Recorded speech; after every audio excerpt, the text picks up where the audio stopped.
Добры дзень, паважаныя карыстальнікі.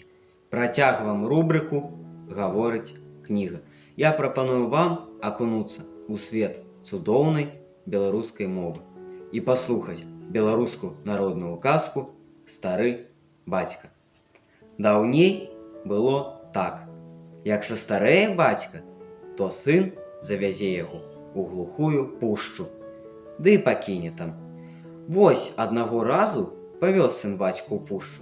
Шкада яму бацькі, моцна любіў ён яго. Але што зробіш? Не павязеш. Людзі смяяцца будуць.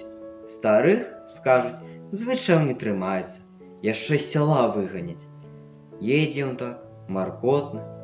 Аж бацька і кажа яму: «Няўжо ты, сынку, мяне, старога ды нядужага, аднаго ў пушчы пакінеш?» Падумаў сын, змахнуў слязу і кажа: «Не, бацька, не пакіну, але для людзей хоць трэба зрабіць гэта. Уначы я прыеду па цябе, забяру і буду трымаць да смерці ў цёмнай каморцы, каб ніхто не бачыў». Так сын і зрабіў. Як прыйшла ноч, прывёз ён бацьку з пушчы, ды схаваў у цёмнай каморцы. Здарылася няшчасце. Град усё жыта выбіў, і няма чым нават новага пасеяць. Прыйшоў сын да бацькі у цёмную каморку, бядуе: «Што рабіць? Не пасеем жыта, і на лета без хлеба будзем». Бацька кажа: «Не, сынку, пакуль я жывы, без хлеба мы не будзем. Слухай мяне, як ты быў яшчэ малы, тады я гумно ставіў, а ў тым годзе быў вельмі ж добры ўражай. Дык я немалочаным жытам гумно накрыў. Здзяры страху, абмалаці і мець насенне». Сын гэтак і зрабіў. Садраў страху з гумна, абмалаціў і пасеяў увосень жыта. Суседзі дзівяцца: адкуль ён насенне ўзяў? А сын маўчыць, бо нельга ж прызнацца, што гэта стары бацька яму дапамог.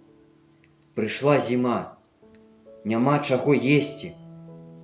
Зноў ідзе сын да бацькі ў цёмную каморку. «Так і так, — кажа, — давядзецца з голаду паміраць». «Не, — кажа бацька, — з голаду не памрэм. Слухай, што я табе скажу. Вазьмі рыдлёўку, ды пакапайся ў хаце пад лавы. Там я некалі, як быў яшчэ малады і дужы, закапаў крыху грошай на чорны дзень. Жыццё, сынку, пражыць і поле перайсці. Усё можа здарыцца. Так я думаў, так і рабіў». Зарадаваўся сын, выкапаў бацькавы грошы і набыў збожжа. Сам сям'ёю хлеб есць, ды яшчэ і суседзям пазыча. Вось яны і пытаюцца яго: «Скажы ты нам, браце, адкуль ты хлеб бярэш?» Прызнаўся сын: «Бацька, кажа, мяне корміць». «Як жа так?» — дзівяцца суседзі. «Ты ж завёз свайго бацьку ў лес, як і ўсе добрыя сыны».